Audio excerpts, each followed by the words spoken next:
S C ಮೋರ್ಚಾದ ನಗರ ಜಿಲ್ಲಾಧ್ಯಕ್ಷರ ವತಿಯಿಂದ ಇವತ್ತು ಒಂದು ಕಾಂಗ್ರೆಸ್ ವಿರುದ್ಧ ಒಂದು ಹೋರಾಟವನ್ನು ಹಮ್ಮಿಕೊಂಡಿದ್ದೇವೆ. ಈ ಹೋರಾಟದ ಉದ್ದೇಶ ಇಷ್ಟು, ಸುಮಾರು 2.5-3 ವರ್ಷ ಆಗ್ಲಕ್ಕೆ ಬಂತು ಕಾಂಗ್ರೆಸ್ ಸರ್ಕಾರಕ್ಕೆ ಬರೋದಕ್ಕೆ ಮುಂಚೆ, ಗೌರ್ಮೆಂಟ್ ಚುನಾವಣೆಗೆ ಮುಂಚೆ ದಲಿತರ ಪರವಾಗಿ ಅವ್ರು ಇಷ್ಟು ಒಂದು ಮಾತಾಡಿದ್ದಾರೆ ಅಂದರೆ, ಇವತ್ತು ಅವರು ಎಲ್ಲೇ ದಲಿತರ ಪಾಪ ಎಲ್ಲೇ ಇರಲಿ ಇವತ್ತು ಬಂದು ಕೇಳಿ ಕುರಿಗಳಾಗಿ ಅವ್ರಿಗೆ ಓಟ್ ಹಾಕಬೇಕು, ಓಟ್ ಹಾಕಿದ್ದಾರೆ ಬಿ.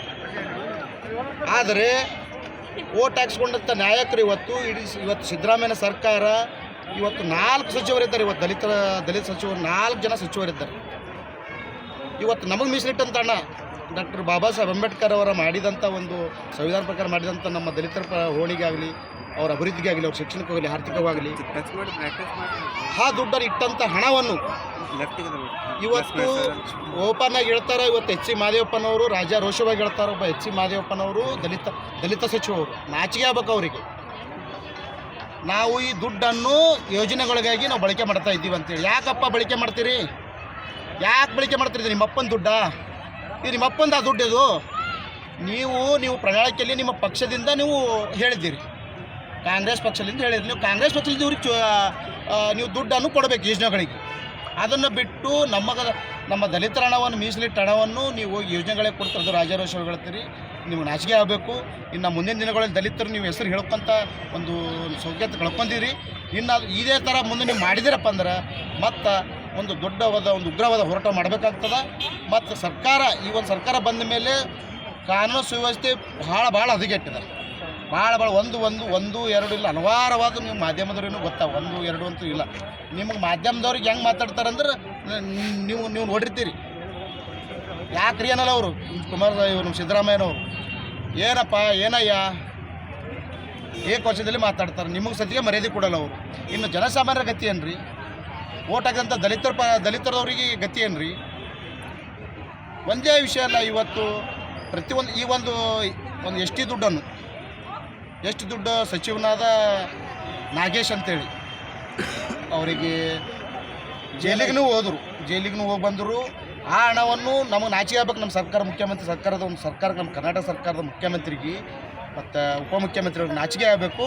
ಈ ದುಡ್ಡನ್ನು ಇದು ಬೇರೆ ರಾಜ್ಯ ಚುನಾವಣೆಗೆ ಬಳಸ್ತಾರೆ. ನಿಮಗೆ ನಾಚಿಕೆ ಆಗಬೇಕು. ನಮ್ಮ ದುಡ್ಡು ನಮ್ಮ ಜನ ಕಟ್ಟಿರ್ತಕ್ಕಂಥ ತೆರಿಗೆ ಹಣವನ್ನು ನೀವು ಬೇರೆ ರಾಜ್ಯದ ಹೋಗಿ ಚುನಾವಣೆಗೆ ಬಳಸ್ತೀರಿ, ನಾಚಿಕೆ ಆಗಲ್ಲ. ನಿಮ್ಮ ದುಡ್ಡು ಬಳಕೆ ಮಾಡಿರಿ, ನಿಮ್ಮ ಪಕ್ಷದ ದುಡ್ಡು ಬಳಕೆ ಮಾಡಿರಿ. ಇನ್ನು ಇದೇ ಥರ ನೀವು ಮಾಡ್ಕೊಂಡು ಹೋದ್ರಂದ್ರೆ ಮುಂದಿನ ದಿನಗಳಲ್ಲಿ ನೀವು ಭಾಳ ಪಾಠ ಕಲಿಸ್ತೀವಿ. ಮತ್ತು ನಿಮ್ಗೆ ಇನ್ನೂ ಒಂದು ಏನಾಗ್ಯದ, ಕಾನೂನು ಸುವ್ಯವಸ್ಥೆಯಲ್ಲಿ ಪೂರಾನೇ ಸ್ವಲ್ಪ ಅಲ್ರಿ, ಪೂರಾನೇ ಮಾನ್ಯಳಾಗಿರ್ಬೋದು. ಹುಬ್ಬಳ್ಳಿಯಲ್ಲಿ ಒಂದು ದಲಿತ ಹೆಣ್ಣುಮಗಳು ವ್ಯವಸ್ಥೆಗೊಳಿಸಿದಾಗಿರ್ಬೋದು. ಮೊನ್ನೆನೇ ಒಂದು ಮೈಸೂರಲ್ಲಿ ಅವರ ಕ್ಷೇತ್ರದಲ್ಲಿ ಒಂದು ಅಧಿಕಾರಿಗಳಿಗಂತೂ ಅವರು ಏನೂ ತಿಳಿಯೋದಲ್ಲ. 2 ಘಟನೆ ತಮ್ಮ ಮುಂದೆ ಆಗಿದ್ದವ. ನಿನ್ನೆ ಮೊನ್ನೆ ಆಗಿದೆ. ಆ ಅಧಿಕಾರಿ ಬಾಯಿ ಬಂದಂಗೆ ಮೊಬೈಲ್ ಕಸ್ಕೋತಾರೆ, ಮೈಮೇಲೆ ಬರ್ತಾರೆ ಹೊಡ್ಲಾಕ್ರಿ. ಪೊಲೀಸರು ಅಲ್ಲೇ ನಿಂತಿರ್ತಾರೆ. ಅವ್ರಿಗೆ ಏನೂ ಒಂದು ಬೆಸು ಕನ್ನಲ್ಲ ಮಾತು.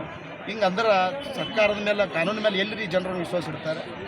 ನಿಮಗೊಂದು ಕಾನೂನು, ಬೇರೆಯವ್ರಿಗೊಂದು ಕಾನೂನು. ಇದು ಹಂಗಾದ್ರೆ ಮುಂದೆ ನಡೆಯಲ್ಲ. ಇನ್ನು ಮುಂದೆ ಬರ್ತಕ್ಕಂಥ ಜನಗಳು ದಲಿತರೇನು ಅಷ್ಟಪರಿ ಕುರಿಗಳಲ್ಲ. ಮುಂದೆ ಬರ್ತಕ್ಕಂಥ ಜನ ನಿಮ್ಗೆ ತಕ್ಕ ಪಾಠ ಕಲಿಸ್ತೀವಿ. ಈ 1-2 ಮಾತು ಹೇಳಿ. ಸರ್ಕಾರದ ಸಚಿವರು ಹೇಳ್ತಾರೆ ನಾವು ಇವರು ಕಾಂಗ್ರೆಸ್ ಸರ್ಕಾರ ಬಂದಿದ್ದೇ ಬಾಬಾ ಸಾಹೇಬ್ರ ಹೆಸರು ಹೇಳ್ಕೊಂಡು. ಇವ್ರು ಸರ್ಕಾರ ಬಂದಿದ್ದಲ್ಲ, ಬಾಬಾ ಸಾಹೇಬ್ ಹೆಸರು ಹೇಳ್ಕೊಂಡೇ ಅವರು ಒಂದು ಈ ಅಧಿಕಾರಕ್ಕೆ ಬಂದಿದ್ದು. ಇವತ್ತು ಬಾಬಾ ಸಾಹೇಬ್ರ ಸಂವಿಧಾನ ಅಲ್ರಿ, ಅವ್ರ ಹೆಸರು ಹೇಳೋಕ್ಕೆ ಇವರಿಗೆ ಅರ್ಹತೆ ಇಲ್ಲ. ಸುಮ್ಮನೆ ಬಾಬಾ ಸಾಹೇಬ್ರ ಒಂದು ಫೋಟೋ ಹಿಡಿಯೋದು, ಬಾಬಾ ಸಾಹೇಬ್ ಸಂವಿಧಾನ ಹೆಸರು ಹೇಳೋದು, ಸುಮ್ಮನೆ ಮಂದಿಗೆಲ್ಲ ದಾರಿ ತಪ್ಪಿಸೋದು ಕೆಲಸ ಮಾಡ್ಲತ್ತಾರೆ. ಏನು ಮಾಡ್ತಾಯಿಲ್ಲ ಸಂವಿಧಾನ ಪರವಾಗಿ ಯಾವ ಕೆಲಸ. ಇವೆಲ್ಲ ದೌರ್ಜನ್ಯ ಮಾಡೋದು, ಅಪರಾಧ ಮಾಡೋದು ಸಂವಿಧಾನದಲ್ಲಿದೇನು? ಸಂವಿಧಾನದಲ್ಲಿದೇನು? ಇವೆಲ್ಲ ಮಂದಿಗೆಲ್ಲ ದಾರಿ ತಪ್ಪಿಸೋಂಥ ಕೆಲಸ ಮಾಡ್ತಾ ಇದ್ದಾರೆ. ಇನ್ನು ಮುಂದೆ ಆಗಬಾರ್ದು. ಮುಂದೆ ಒಂದು ವೇಳೆ ಆದರೆ ದಲಿತರು ಇಡೀ ರಾಜ್ಯಾದ್ಯಂತ ದಂಗೇಳುವಂಥ ಕೆಲಸ ಆಗ್ತದೆ. ಇನ್ನು ನಿಗಮಗಳಲ್ಲಿ ಸುಮ್ಮನೆ 2 ವರ್ಷ ಆಯ್ತು ರೀ.